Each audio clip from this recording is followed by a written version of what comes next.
Bus mudik gratis Pemko Medan kecelakaan di Desa Rampata Paduli Tengah, Sumatera Utara. Bus tersebut masuk jurang terbalik hingga barang berserakan, termasuk bingkisan berlogo Bobi Nasution dan Aulia Rahmat. Informasi dihimpun Tribun Medan. Peristiwa ini terjadi pada 20 April 2023 sekira pukul 11.30 siang waktu Indonesia Barat. Kejadian bermula saat bus bermuatan 27 pemudik tak kuat menanjak, sopir pun memerintahkan seluruh penumpang keluar sambil tetap menginjak rem.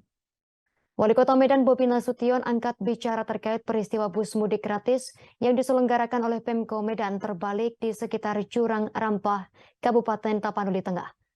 Bobi Nasution menegaskan bahwa dalam peristiwa tersebut tak memakan korban jiwa karena para penumpang yang berjumlah 27 orang sudah terlebih dahulu diturunkan oleh supir bus. Bobi Nasution pun mengungkapkan sebelum kejadian yang sang supir sudah merasakan bus yang dikemudikannya itu sedang tak dalam kondisi yang prima saat hendak melintasi jalur yang menanjak. Sehingga sang supir meminta kepada penumpang untuk turun, sementara barang bawaan penumpang masih tertinggal di dalam bus. Dalam kesempatan Idul Fitri ini, Bobi mengajak kepada seluruh masyarakat Kota Medan untuk saling memaafkan.